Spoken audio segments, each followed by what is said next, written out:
welcome to the Weekend Big Show, powered by Law Dog Sports. I am Chuck Ramsey, the Law Dog, here with you on a Friday morning, having a great time this week, following so much sports and so much surrounding sports. And it is my favorite weekend of the year, Father's Day.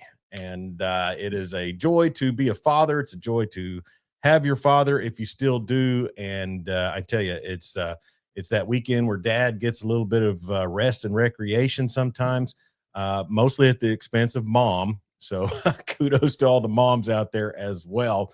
But we want to wish everyone a happy Father's Day here from the Weekend Big Show. And let's go ahead and bring in my partner and co-host for these many years, Jeremy Schroeder, ruler of the airways.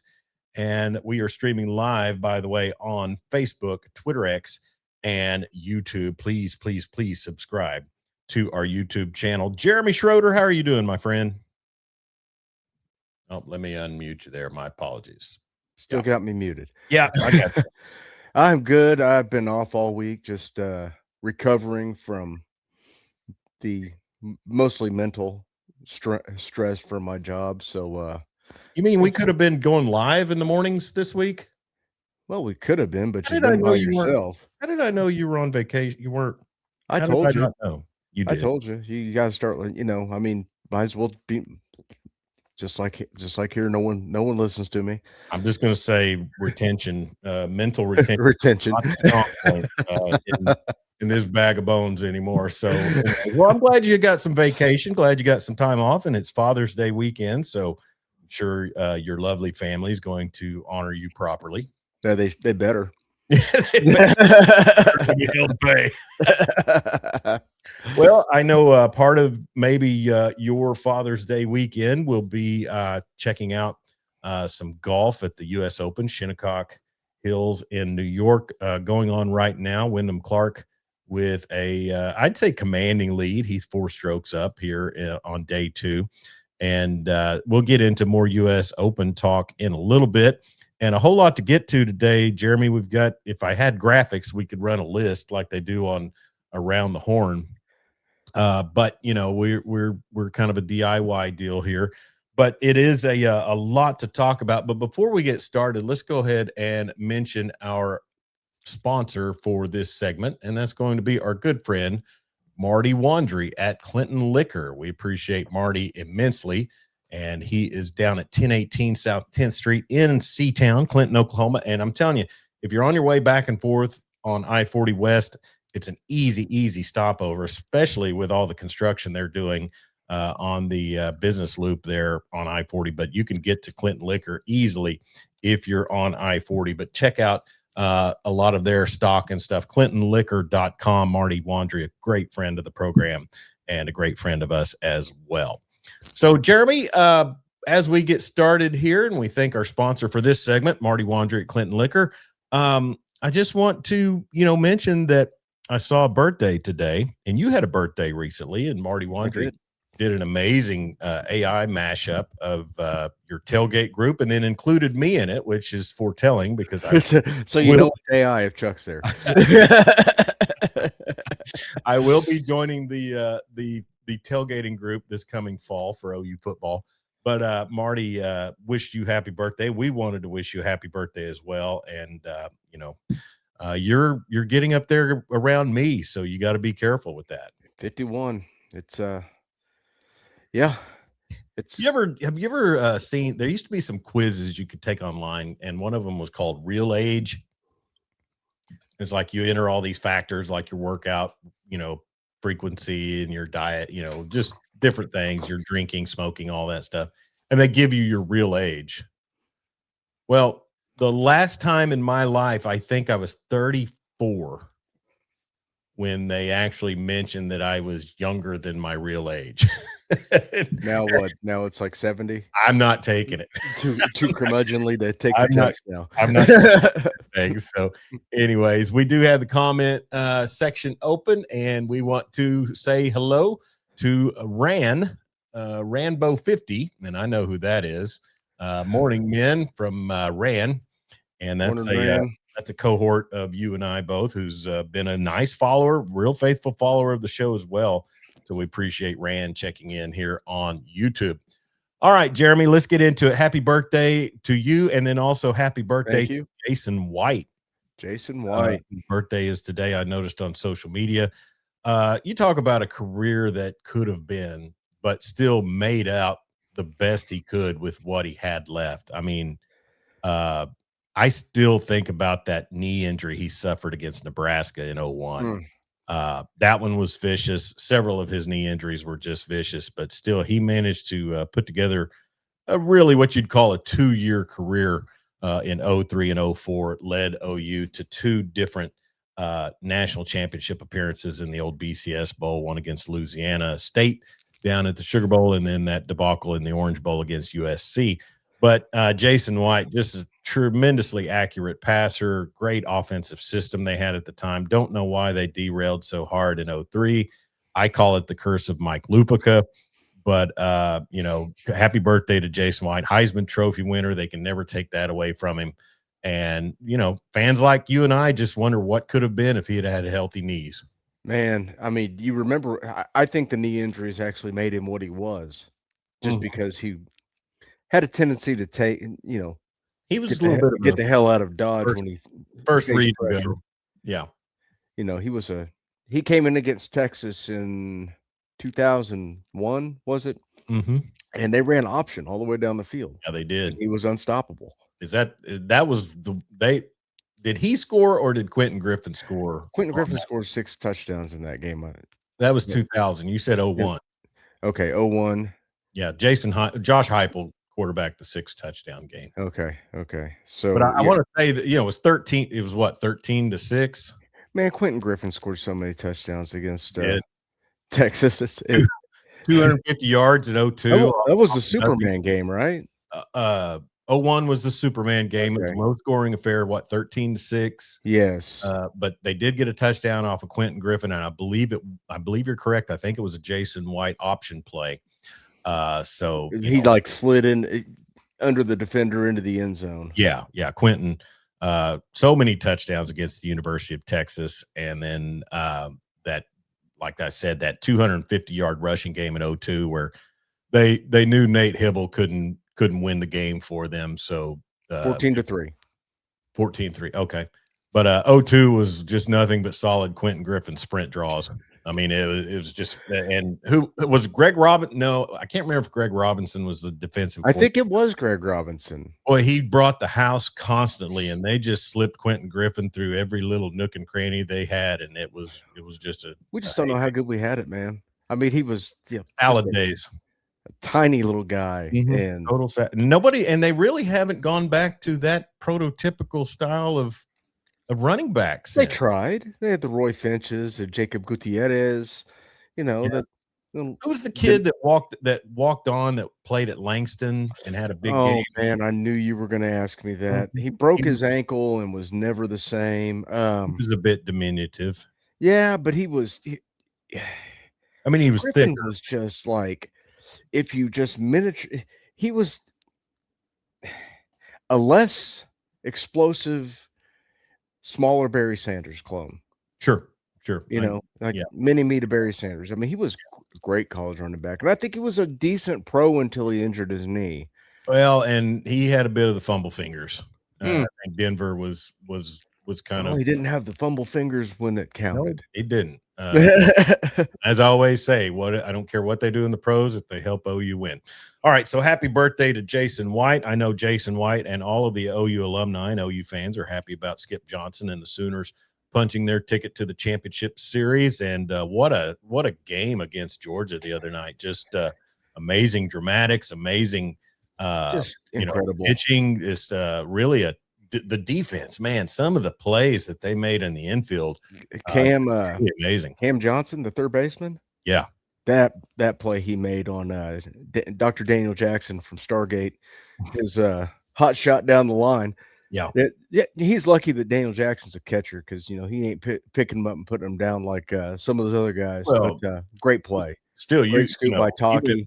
Even if that ends up being a hit, you've denied extra bases because that ball that ball's heading straight for the left field corner. But And how many times I heard potential Golden Spikes Award winner Daniel Jackson. I think he had one hit in the 2 games, and it was a missile. yeah, But yeah, they did a great job against him. They held him to home, 1 hit, 1 RBI. No, Well, he had 2 hits. He had the first hit in the 2nd game, but it led to nothing. yeah. Well, let me ask you this, and the series starts tomorrow against North Carolina. You know, that 2022 OU team that went to the championship series against Ole Miss, they were kind of on a heater too. What gives you more confidence that this team may get it done as opposed to that one? Because North Carolina is pretty salty. Strike throwers and hot bats. Okay. Yeah. They got the three freshmen. Mercurius. What's the big lefty's name? Cord Rager. Mm-hmm. And then I couldn't even pronounce it when I tried to say it the other day. So Wisloski, something like that. Just go out there and throw strikes. Let your defense work behind you because you're going to score. Mm-hmm. That ballpark is it's not a bandbox, but it's geographically located where the ball carries. Yeah. Don't try to hit home runs. Get guys on base. The home runs will come. Yeah. They waited all year for home runs. They've hit 52 home runs in 31 games or some insane number like that. They had 4 the other night against Georgia. Hasn't it been 47 during the playoffs? Yeah, they've just been unbelievably hot. But, Skip's pulling the right levers. When LJ Mercurius came in the other night, I was about to have a stroke. He comes in with 2 on and 2 outs and, proceeds to, we had the error by Taki. Then he walks the next 2 guys, walks a run in. But then he left him in the rest of the game, and he was fine. I think he just needed a couple of clean innings to get his confidence on that stage. That made it pretty close. I know the text thread was lighting up, people questioning Skip Johnson, that, but that's all right. I mean, hey, that's Augie Garrido's old right hand. Augie was kind of a legend. So people have heard of him. Yeah, Skip needs him one, though. Yeah, and it was good to see Schlossnagel and the Longhorns get sent home. Just they made Omaha, but really didn't make much noise there other than defeating Alabama. Did you have your Kalshi bets on that? Texas winning all the Diamond Sports natties? I threw that out there. I threw Kalshi and predictive markets. And man, it would have been a living hell for Texas to win yet another natty. Mm-hmm. To throw that on top of their swimming natty and volleyball natties, along with softball, it would have sucked. And then they'll be in contention in football, I believe. Yeah. I don't think they had the pitching to make it. They didn't play solid baseball. No. Some terrible errors. But Georgia's got a good team. But I'm telling you that in the first game, that Asoki or the kid that pitched, that guy, he was hard to watch. Yeah. Breaking ball. Thank God they beat him because it was he was a right-hander with a lefty mentality. Yep. Well, it will get started tomorrow night, and the University of North Carolina Tar Heels are a very solid team. They almost didn't get out of their super regional, but man, they've had a massive comeback to get to Omaha. So it's been a fun College World Series. I think some different variety of course. The one side of the bracket was completely SEC.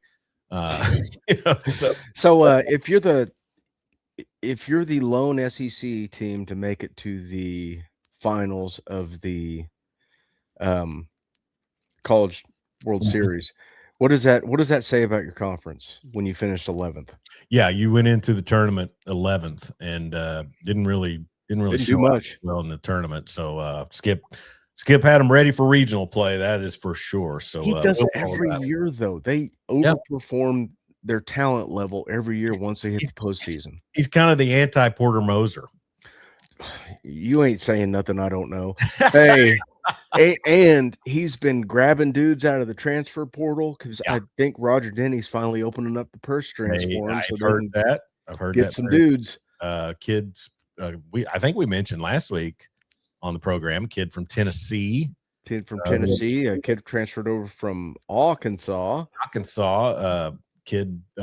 Yeah. So Skip doing the work, or whoever their GM is for the baseball program, staying Was on baseball top. rated GM? I don't know. You're lucky. You're lucky. I remember Jim Nagy's name, honestly. So, because back in my day, it was the head coach that made all the transfer call. No ball coach out there recruiting everybody. Barry Switzer. Get to where you Come on down. Bosworth. Get out there in the fur coat and go visit him.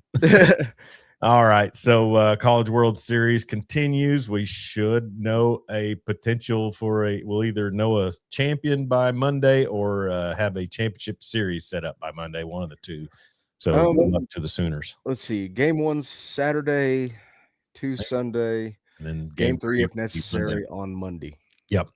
So also later in the show, we're going to visit with a friend of mine, Josh Swickey from OKC Sports Radio, 105.3 KINB. He does a daily show from 8 to 11 there on 105.3, and you can also pick him up online. And I've been a frequent caller to him throughout the NBA playoffs to kind of give the Spurs, vantage point for his program. A lot of Thunder fans call in and talk to him, and we will do the same here shortly. But before we do, Jeremy, I'll ask you, do you want to get into a finals recap and draft preview, or do you want to get into the Sorsby saga, or do you want to talk World Cup?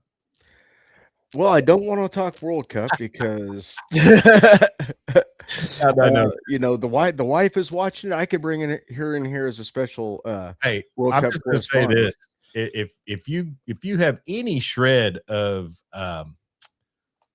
Latin DNA, because the Mediterranean area, all that stuff, any shred of North American Aboriginal DNA or the Americas DNA, you have to get a little fired up when you hear all of the Mexico contingent in Guadalajara singing El Rey by Vicente Fernandez after they beat South Korea. That was the old gritos and the mariachi style.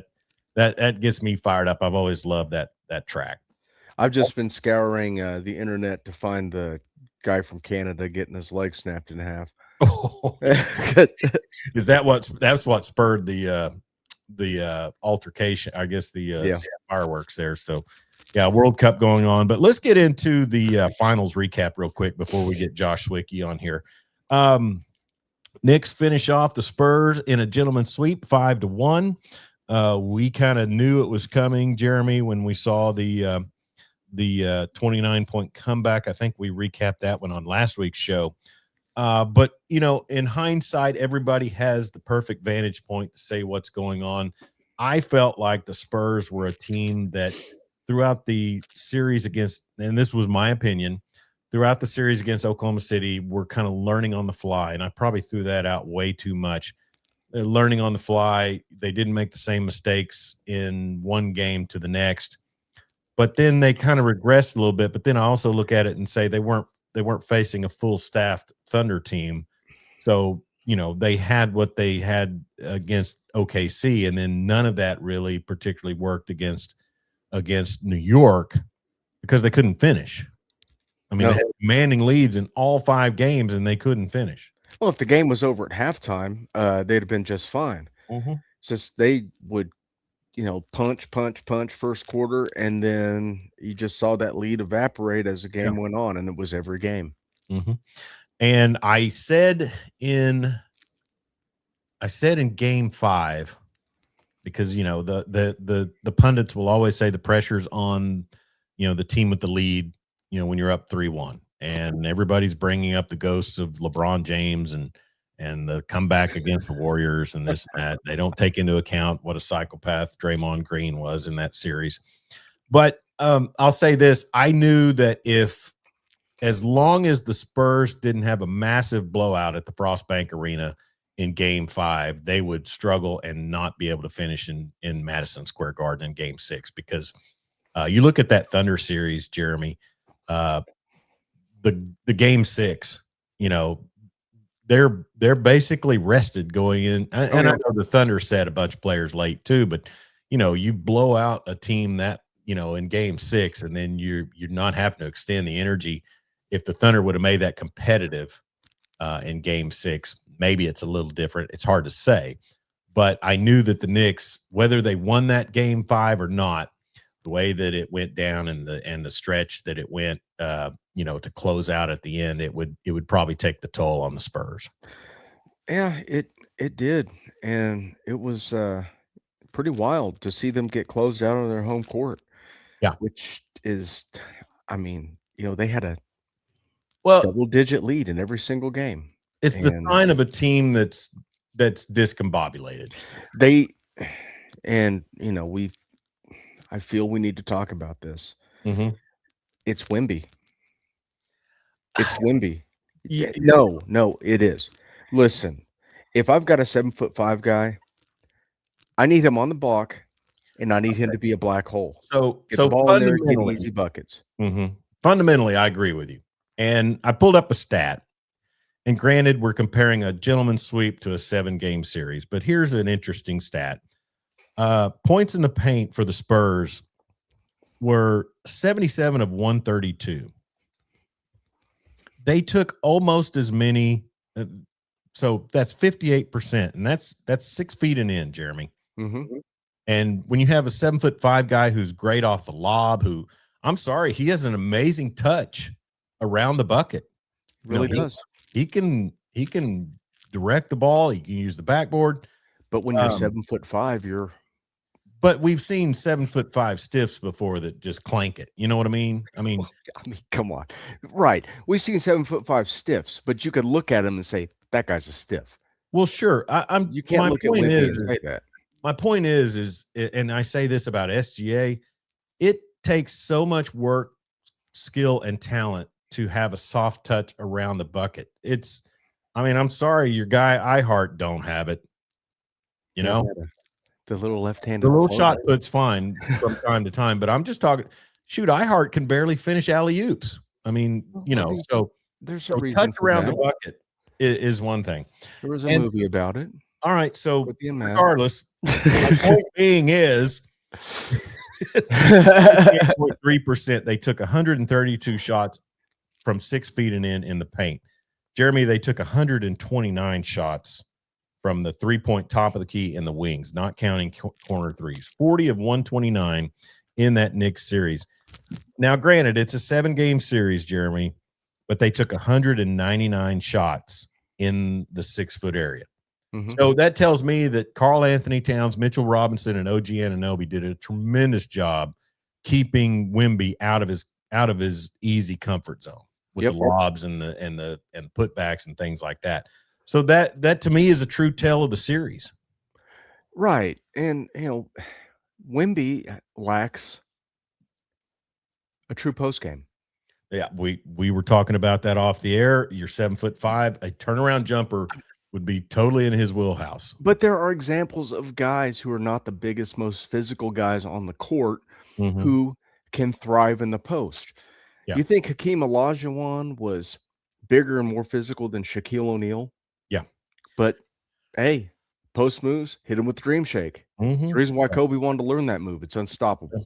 Stacey King had a pretty nice turnaround jumper. So did Wayman Tisdale, right towards the baseline. And when you're 7'5", there's no reason. And when you can shoot like him, real quick, the 2 points that I would make is that Jalen Brunson was truly the MVP. But Karl Anthony Towns, I think just had him and OG had a huge role in that series. Mitchell Robinson with the biggest rebound of his life. Robinson played valuable minutes. Why the Spurs didn't jump into the hack-a-shack more with him, is interesting. But looking at the Spurs, Jeremy, and we're going to bring Jay Swick here in just a little bit. De'Aaron Fox taking a lot of heat over his play, but Stephon Castle was equally as bad. Now, granted, Fox is a veteran. Castle has an excuse. He's a rookie. He hadn't been around. De'Aaron Fox has been around. There's no excuse for the things he does on the court. Yeah. Well, I think it's just a matter that you've languished in Sacramento for so long, And Well, he's not gonna be around the Spurs much longer with that extension coming due. well, you know what's being tossed around that I put on social media, don't you? What's that? The Spurs may pick up Aaron Gordon. Sure, they're gonna bring Elfrid Payton out of retirement, get And then they're going to go for PJ Washington as and well. Andrew Wiggins, just assemble a team of Thunder Killers. Anyways, OG Anunoby 50% from 3 on the series. Keldon Johnson was a big no-show for the Spurs as well. The 6th man of the year, averaged 4.4 points per game and 3 rebounds. My stat about the points in the paint, Jeremy, and granted, it was a 7-game series, but the Spurs were 119 of 199 in the paint, 59.8%. Now, that's 60 more shots around the hoop in 3 more games, but still, or 2 more games, but still, I think it was clear that with Chet kind of sidelined in his head and iHeart maybe not having the mobility that a Karl Anthony Towns has, that the Spurs took advantage of that. But again, it doesn't have to be that way. You build that double-digit lead. It's like, we grew up in the 80s and, the game of the week, we watched the Celtics play. Mhm. And I don't remember who was on the call that day, but they dribble down the court. Dennis Johnson get to the elbow, flip it inside to Kevin McHale. He called that a black hole. Get the ball back to the basket, jumper. make a move, Mhm. ball goes in. Yep. That's what Wemby needs to be, especially when they have these leads. Yeah. He's not there yet. He's 7'5". He doesn't have post moves. And I get it. He's right in that sweet spot where he grew up, and the American basketball he saw was the Golden State Warriors. You said something in the pregame about the fact that he probably lived his whole life thinking of being Steph Curry. And that's one of those instances where LeBron and Steph kind of messed it up because, LeBron tried to learn the dream shake. He just doesn't have the coordination to pull it off. Yeah. Kobe did. Mhm. But, Steph changed the game where small guys could just get out there and let it rip from 35. We'll be 7'5". And also kudos to Mike Brown for taking the gamble of putting Alvarado in there to help with some ball handling because Mike Brown got fired by the Kings for criticizing De'Aaron Fox for stupid play. Talk about it comes around. Right. Well, hey, let's go ahead and bring in our special guest today. He is the morning host from 8 to 11 on OKC Sports Radio, 105.3 KINB. He's also the voice of Perry Broadcasting Sports, and you can catch him on YouTube a lot of times, broadcasting either the Millwood Falcons or the Douglas Trojans. I came to know him through my play-by-play calls with Weatherford in some of those classic matchups between the Eagles and the Trojans in the state tournament there. And his name is Josh Swickey. Let's go ahead and bring in Jay Swick. And I'll try to get you centered, Jay Swick. I don't know if you're hearing me all right. Yeah, I hear you fine, man. All right. I hear you guys. You guys sounded great. I'm enjoying the conversation. Yeah, and thanks for joining us. And I see you've got your open hat on. You went last year, didn't you? I did. Last summer was epic. I mean, the Open Championship, Scotty Scheffler. I went on Sunday.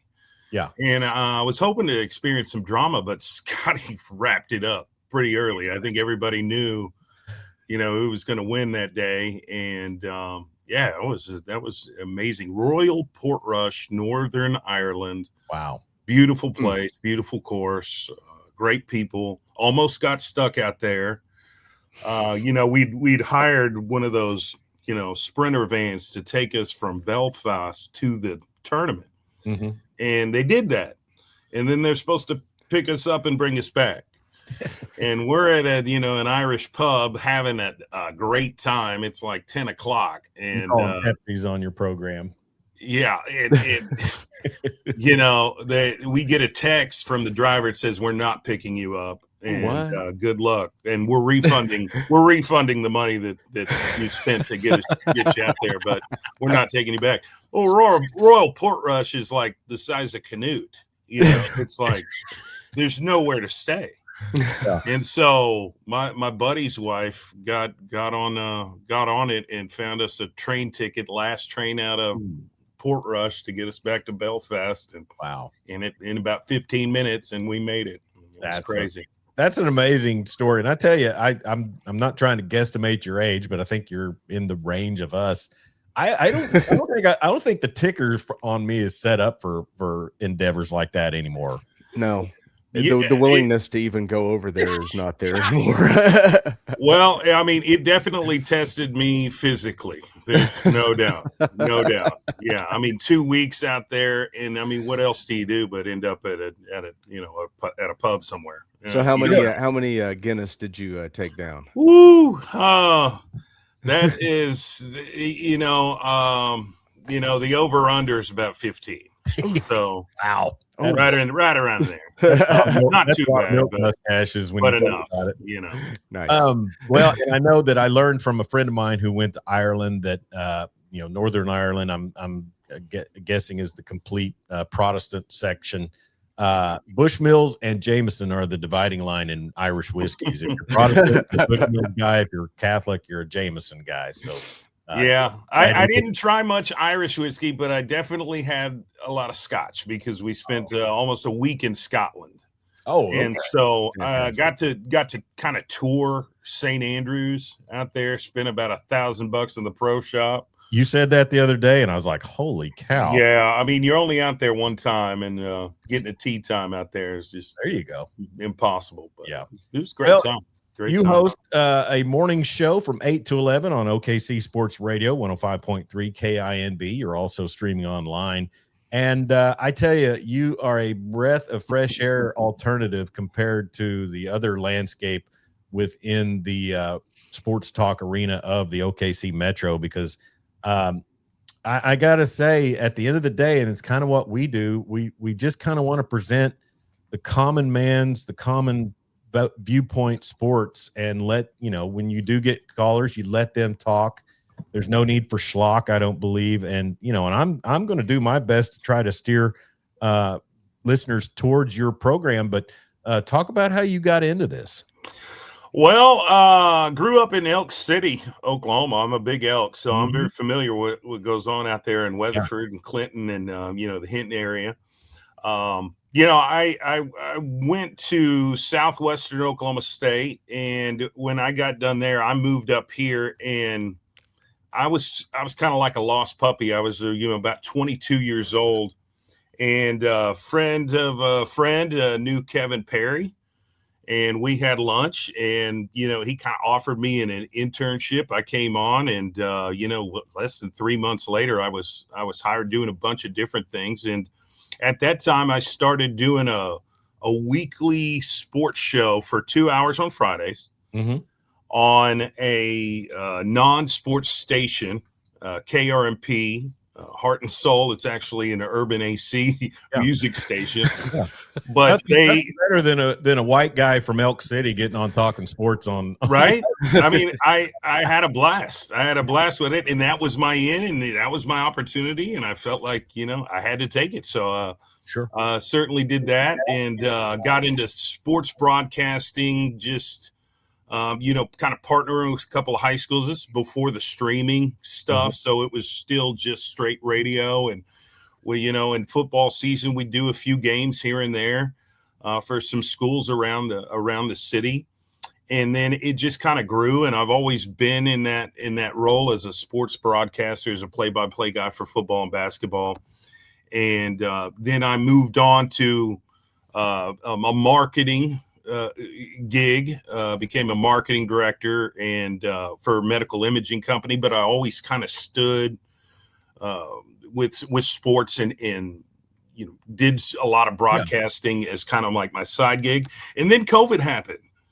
And then that changed the entire game. And so I ended up going back with Perry Broadcasting and say, hey, can I come on for a few months till I get on my feet? And they're still like, yeah, we actually have this sports station here in Oklahoma City, KINB, that we purchased, CBS Sports Radio affiliate.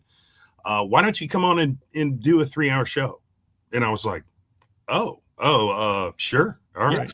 Well, what turned into 3 months has now been into 4 years. So that's kind of where I'm at. But I enjoy it. And,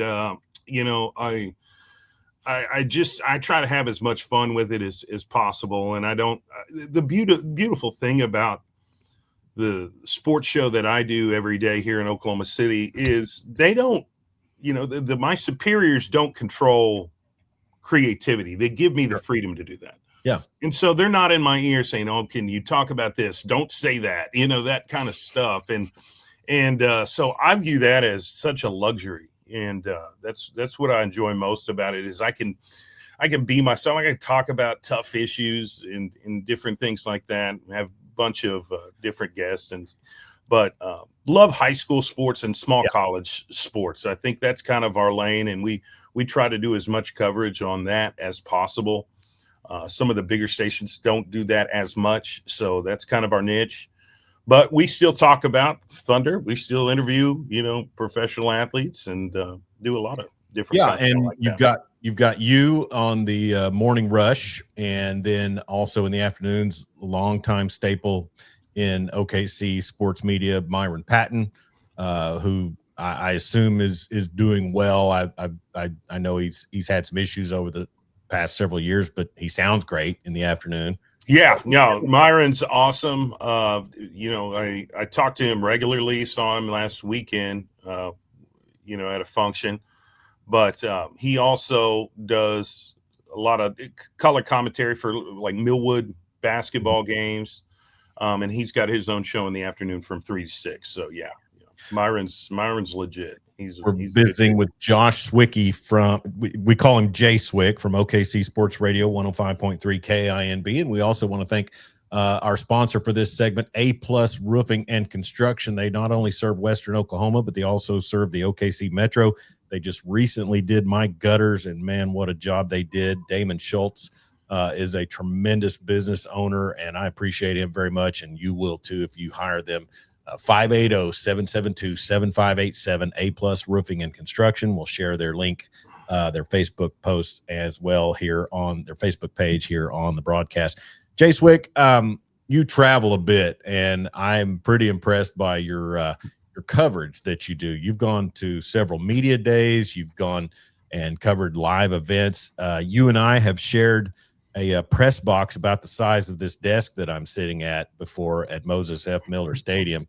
And let me tell you something, you're not really talking about two svelte guys.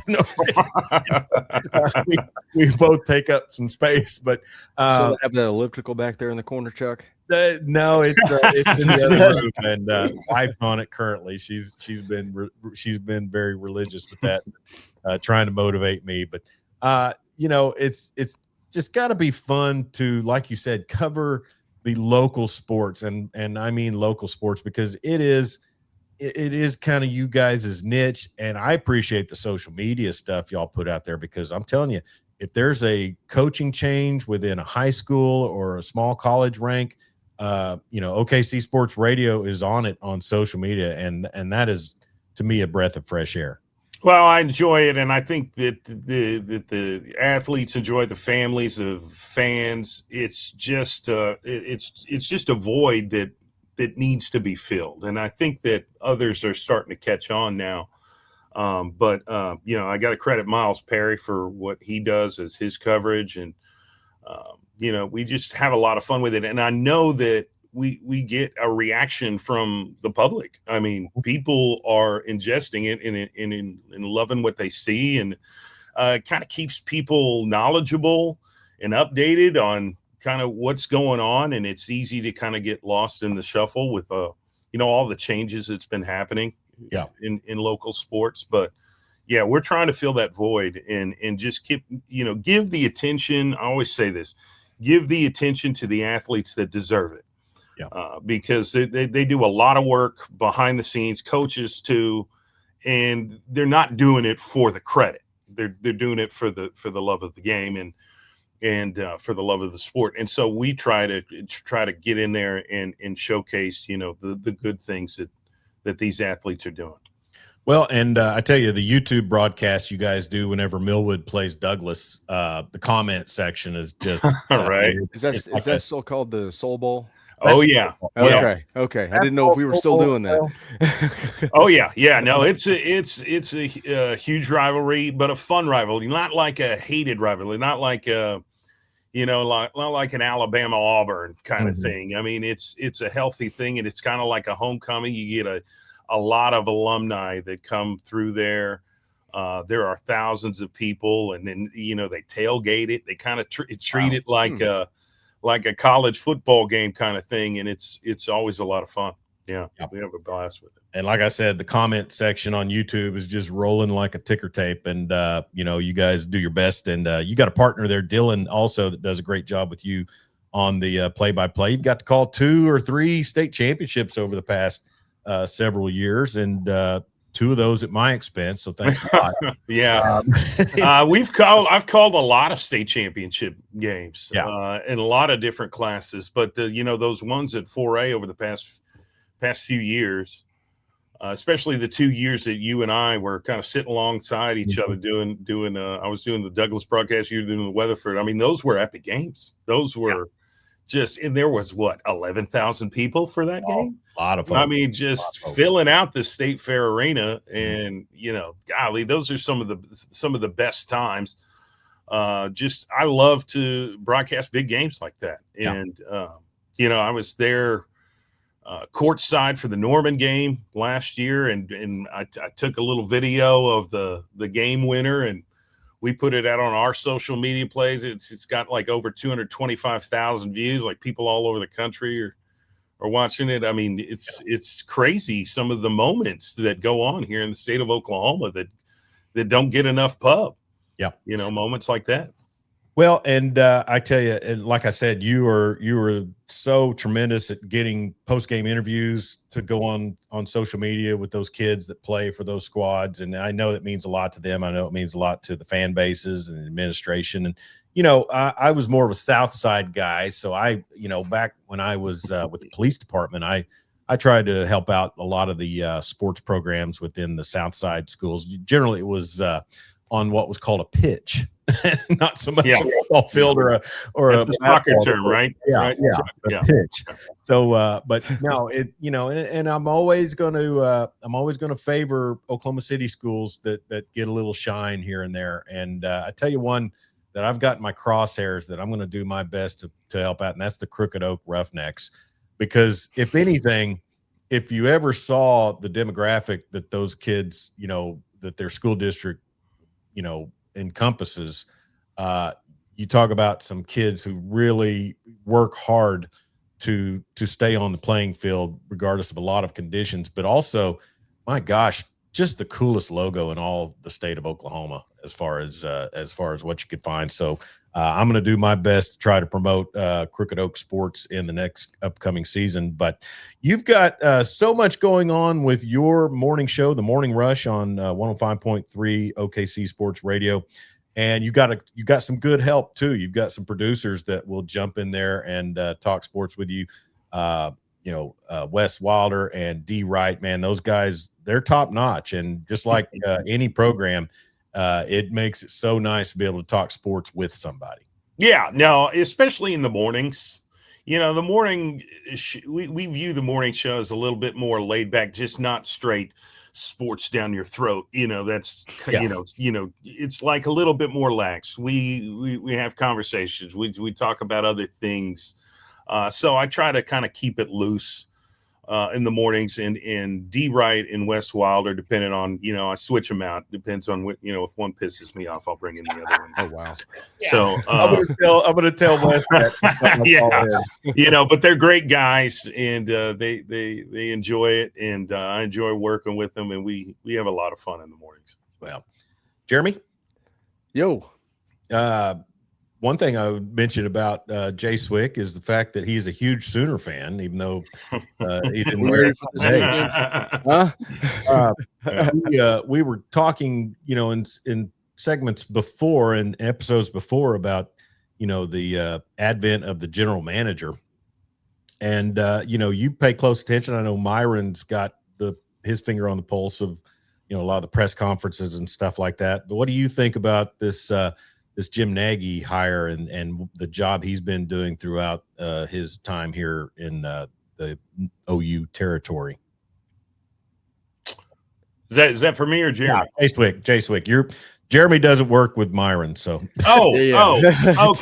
Well, I think Jim Nagy's done a phenomenal job, to be honest. He hasn't been perfect. The Jade Knott thing got a little weird. Probably wasted some money there. By the way, have you seen Jaden Ott at some of these OTAs? Dude is jacked. Listen, Jay Swick. I'm a huge Chiefs fan. That picture is 100% AI. Okay. He did not look like that in Norman last year. All right. Yeah, I was going to say, I know exactly what picture you're referring to. Yeah. So I'm, and the jury's out. We'll see what he does in training camp. But I think Jim Nagy's done a phenomenal job, especially just with the way that the last season played out, where they had a lot of different waves of adversity in different forms, and we're still able to win 10 games and get into the college football playoff and have a nice lead in that game until, the barriers broke or whatever. Well, Alabama full disclosure tide came through. Full disclosure, Chuck actually sent out a text in our text thread that he wasn't counting on, what was it, 17-0, and I told him, you need to shut up right now. Just shut up. The onslaught by Alabama. Put that in the universe. Yeah. And you know what? You probably are onto something, because I think I was doing, what was I doing during the first matchup between OU and Alabama? I missed a good portion of that game in Tuscaloosa. Well, that's a shame, because I remember that day vividly. My jaw was on the floor half the game. Same. I was happy after, going into Knoxville and beating Tennessee, but then that week, whoa, talk about being on an emotional high. Well, and last year's defense has got to be one of the top ones in Oklahoma history. And I know you can go back and find some good ones even in the 70s and 2000. But boy, I've just never seen a team be carried defensively quite like the way we saw last year, because the running game was non-existent. Yep. You had a injured quarterback that was doing the best he could. You didn't see any go route passes. They weren't going long. They went away from the tight end. They were so limited offensively, and it took every single thing that happened defensively to keep them in the game, even in the LSU game. Yeah. So I'm hoping that trend that level of defensive production can continue this fall, and I feel pretty good about it. I think you are going to get a more improved offense and your more experienced offensive line, some more experienced, healthy running backs, because Blaylock and Robinson did get banged up there at the end. Obviously a healthy Mateer. So I have big plans for Oklahoma. Isaiah Sapania, that's the guy I want to see just really, really blast off. Well, the way they revamped the receiver room through the portal, they got the kid from the all ACC kid. Can't even think of his name now. Virginia Tech guy? Virginia. Virginia. Yeah, he looks like he's going to be a really good player. But the thing you need to keep an eye on is what Dylan McCullough does with the running back room, because he is all about development. And he's developed guys everywhere he's been. We haven't seen that. It seemed like DeMarco would get guys in the doghouse, and you'd see whatever that rotation is, where see a guy go in there, rip off an 8-yard run, and then not see him again for the rest of the half. Right. Yeah, it was really, really inconsistent. And, it makes me wonder why Jade Knott chose to sign with the Chiefs. Right. Yeah, that seemed really weird to me, because, DeMarco Murray and him didn't seem like that was going to be a great fit. Now, full disclosure, guys, and Jeremy, Jay Swick's a humongous Ravens fan. So take that into account when you're sharing NFL. I live with it. Yeah. My daughter with it. Yeah. Hey. and it's not, I have to preface that my statement by saying I've been a Ravens fan since 1996. When I was 13 years old, I couldn't stand the Cleveland Browns. I thought they were perennial losers. I thought they were the ugliest team in the NFL. And overnight, they left and went to Baltimore and switched the name, switched the jersey colors, switched everything, and then started drafting. And first game I ever watched was the first game that they actually played. It was against the Oakland Raiders, and they won the game. Mm-hmm. And they had a very strong defensive performance. And, of course, 52, Ray Lewis right there in the middle caught my eye, and he was an inspiration at that time. Kill no mofo lion. Yeah. Snap, I didn't see nothing. Right. I know all about. Don't get me started on that. I can talk. Hey, but the coolest thing in the hours. NFL ever is they respawned Cleveland right back there and built a new stadium over a hellmouth, and nothing's changed. Did you see? No, they just kept that thing going. Yeah. And they're about to build a new stadium and do it again. So. Did you guys see the meme of it's the one where the girl's walking by and the guy's with his girlfriend, and he's turned around looking at her, and his girlfriend's looking at him, and it's Brendan Sorsby's the girl walking by, and then But there's like nine girls there, and there's one really small one.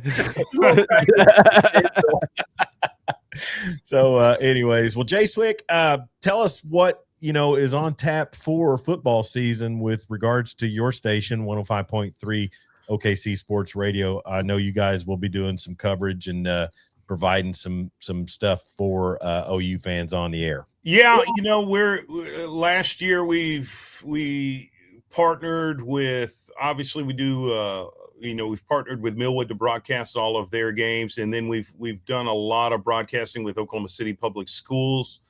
There's other schools that are in the mix right now that we're trying to negotiate with and get them on our station and then on our live streams. Yeah. So I'm going to let that kind of play out, but I'm getting great things from my superiors that we're going to have a really, really busy season. We're going to be all over the place. And then the same for basketball, And so there's been a lot of changes in the basketball world with coaches and different things like that. And so we're trying to keep up with it all. But a lot of the same stuff.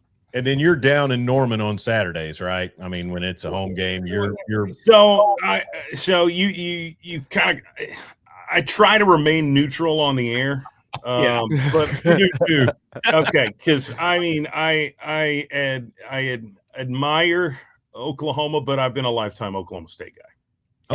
I got an associate's degree at Oklahoma State before it got too expensive, and then I kind of moved on. But so if I had to, as far as being a fan, who do we root for in Bedlam? I'm rooting for Oklahoma State. Okay. But I understand. I go to a lot of the OU games because they're good games. Yep. I don't have season tickets, but I know some people in that first row on the 300 section. Yeah. So I feel like Julius Caesar when I sit there and then there's no one else. I don't have to get up. I can sit down. I can just overlook the thing. And the tickets are affordable up there. So I hope I'm not letting the cat out of the bag. So people can buy those tickets up. But I love going to the games. I've got a ton of people that I meet up with and tailgates. I love live sports. Yeah. I prefer it. I've been to 17 different NFL home games. I plan on going to all 32 at some point. Your whole itinerary just screams bucket list. Yeah, that's I'm trying to do it. All right. Real quick, I know we're getting ready to hit a sports dead period, about July 1. You need to talk to your people at your radio station, fill out that expense report so you can get down to Brendan Sorsby's Pro Day on July 10th. Get down to Lubbock just to witness it. Well, that's the thing is I hate pro days. I hate them. I think they're the biggest waste of time, especially for quarterbacks. Mm-hmm. Everything is scripted. Yeah. They're doing a pro day 2 weeks, one a day up until the actual pro day. And it's, to me, the way I look at it is it's a big waste of time to me, because what really separates quarterbacks is when they're really under pressure and when they really have something to lose, and that's to get tackled, and then their decision making under pressure. Yeah. I mean, I'll never forget which one was it. The BYU quarterback that went to Zach the Wilson. Jets, Zach Wilson. Watched his pro day on NFL Network and laughed, and everybody's going, "This is Ian Rappaport," and Adam Schefter. Oh, ooh, wow! Look at Zach Wilson. And I was like, I haven't seen it. I don't know what you guys are seeing. And then, sure enough, you throw him in the fire, and he melts like butter. And it's been that way ever since. I can't stand pro days. And when you talk about Rappaport, I always harken back to Mike Mayock, who had the remedy for every single franchise in the league. And then when he's the general manager, what does he have to do? I mean, that was a bunch of busts. That was the golly. We're also talking about the Jets and the Raiders, which are, let's face it, terrible organizations, and pretty much everyone that goes there fails. Yeah. Well, hopefully Mendoza won't. So anyways, but Jay Swick, people want to hear you in the OKC area Monday through Friday, 8 to 11. You and Wes Wilder or D. Wright got it going on. It's the Morning Rush.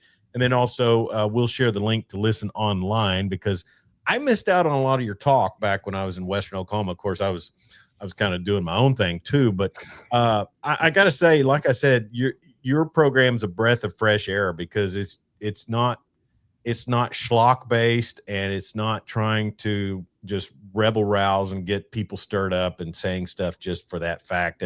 And me and Jeremy appreciate that, because we're OKC Sports Talk veterans, listeners around the area, and we've listened to a lot of nonsense. So I really he says this, but then as soon as you're off there, he's turning coward on. Yeah. No, well, the only reason I ever did that was because the station I worked for in Western Oklahoma was a Fox Sports affiliate. So. Yeah, well, I'm actually a fan of Cowherd. Not. I don't think we'd be friends. I don't think we could. Like, you're not a coastal elite, so I don't know if we could really hang out. But there are things that Cowherd says that make me look at in different situations differently, and I can appreciate that. He's been off base many times, especially with the Baker Mayfield stuff. He had a vendetta with Baker for whatever reason.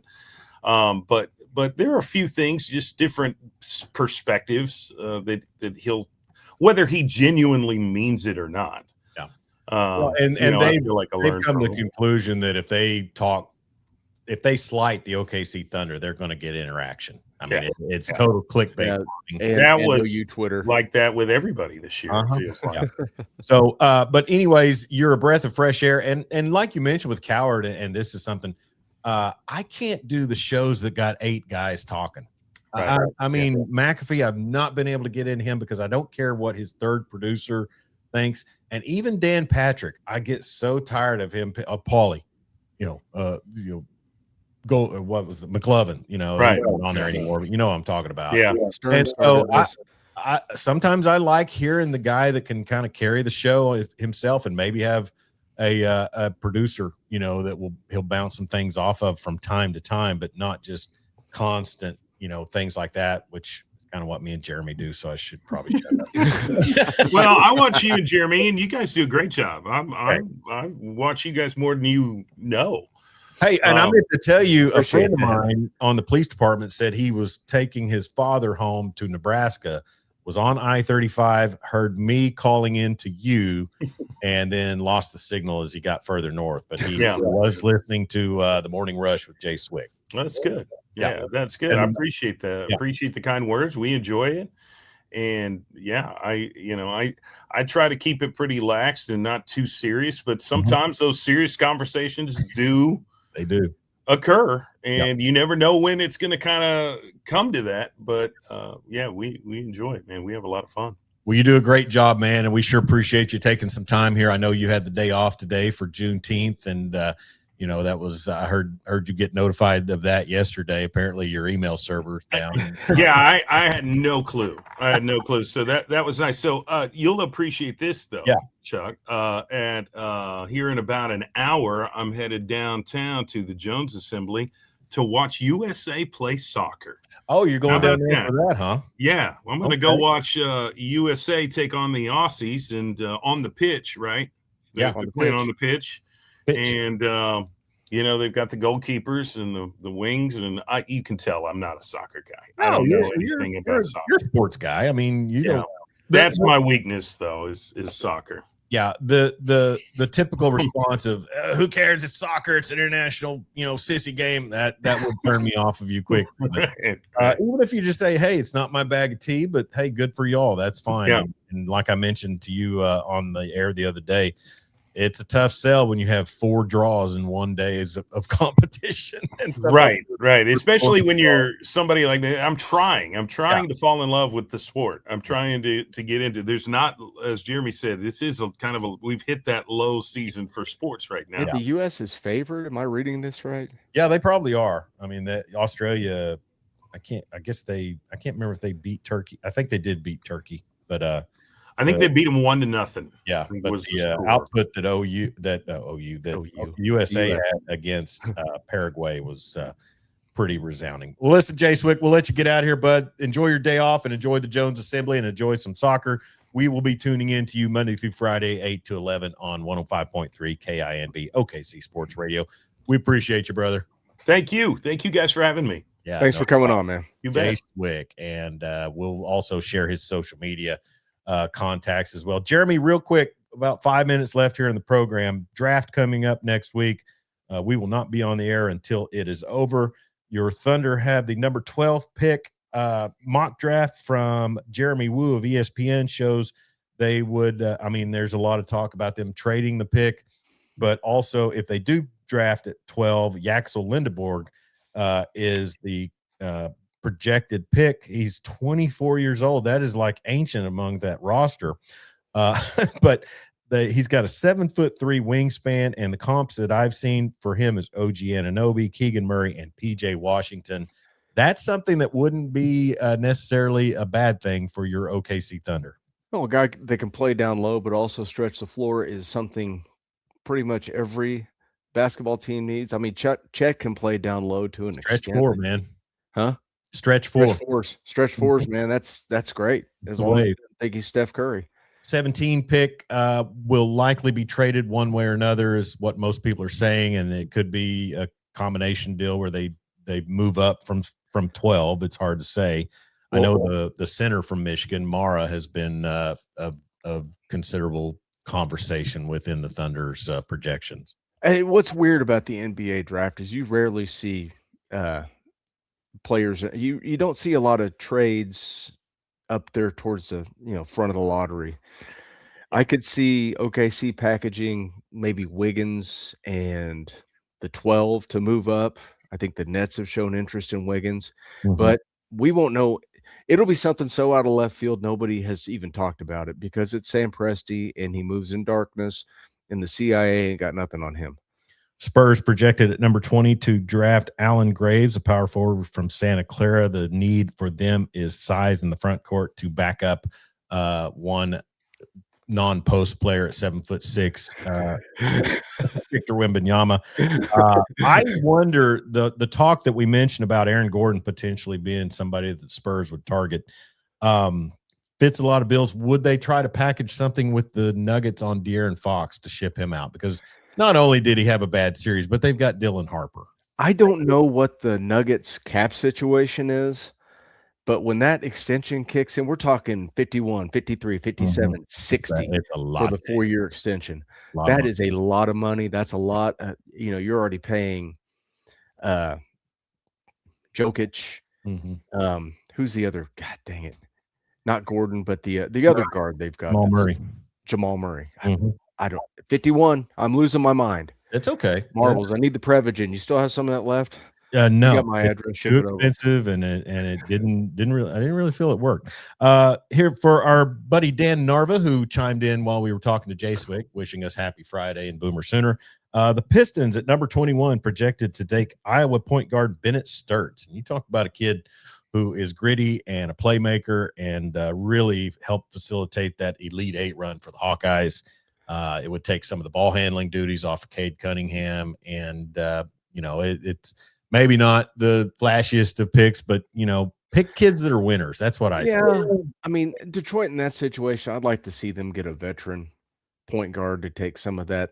Not De'Aaron Fox, But somebody makes good decisions with the basketball who's not going to break the bank.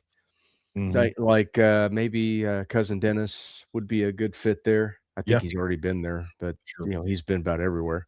Wyndham Clark a stroke back now, or stroke down. He's only 3 ahead of Xander Schauffele at 6 under through. Well, of course, they had to finish out. They had to finish out the first day, so we'll see what the cut is. I know tee times were pushed back 15 minutes, so we'll pay attention to that. Looks like Stevens is in a tie for third. Sam Stevens, the OSU grad, in a tie for third, and he's going to tee off at. It says 12:07. I guess I thought those were all times were Eastern, but that must be a Central time. Okay, Gary Woodland is from Topeka, Kansas. That's that was a Kansas guy I was thinking of, and he is even. Okay, through 16 of his first round, tied for 12. Well, before we get out of here, I want to thank another sponsor we have, and that is Stretch of Norman, our friend Dean Lindsay, who does a great job there with his. Let me see if I can get that pulled up here. There we go. Stretch of Norman and Dean Lindsay down there at Norman off of Robinson and Crossroads Boulevard, kind of back behind the old Pizza Shuttle. And Jeremy knows exactly where that is. You know what anyways, Stretch of Norman. Move better, feel better. And I'm telling you, if you have sore hips, sore backs, sore shoulders, legs, hamstrings, whatever, get down there to see Dean Lindsay at Stretch of Norman. 405-421-2794 or go to stretchofnorman.com.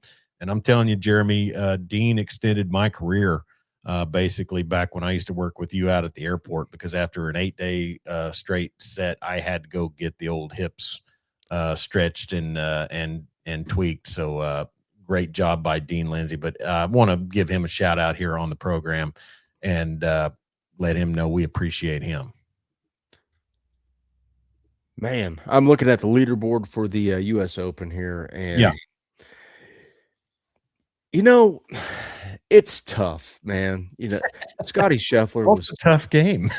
Scotty Scheffler was just on a generational heater. Now he's projected to not make the cut.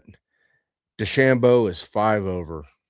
Wow. We became Bryson Bros, and now he's tied with Victor Hovland for 88th, and he's not projected to make the cut. Chris Gotterup tees off at 12:40. He's at 5 over and tied at 88. So, well, Jordan Spieth is right there. Talk another guy won some majors and is just falling completely off the map.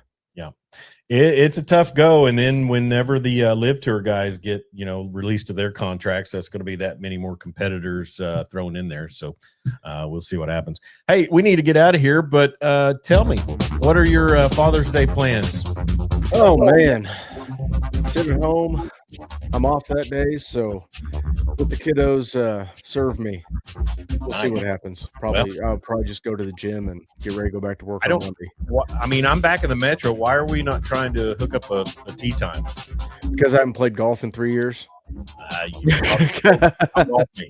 All right. Well, listen, it is a lot of fun, and on Father's Day, we want to celebrate all dads out there, the guys that take care of their business, the guys that do the right thing and do right by their kids. Whether you are a dad, whether you had a dad, or whether you don't have a dad, it's up to you to be that role model to not just your kids, but to other kids. You can be a father in a lot of different ways. And I tell you, you lost your father, I've lost my father, but you and I both, I think, had strong respect for both of our dads. And, we both have kids. We're both dads. And so you do everything you can, and you try to do right by everybody around you, particularly the kid's mom and your spouses and things. Be a good man. That's the key. Do what makes your mother and father proud. That'll be my soapbox for today. So anyways, but he is Jeremy Schroeder, ruler of the airways. I'm Chuck Ramsey, the Law Dog. This has been the Weekend Big Show. Be sure and subscribe to our YouTube page at Law Dog Sports. We want to thank Jay Swick from CBS Sports 105.3 KINB for joining us here. Have a great weekend, Jeremy. Yeah, you too. He's Jeremy Schroeder, rule of the airwaves. Be safe out there. Don't text and drive, and sure don't drink and drive. We'll talk to you next Friday.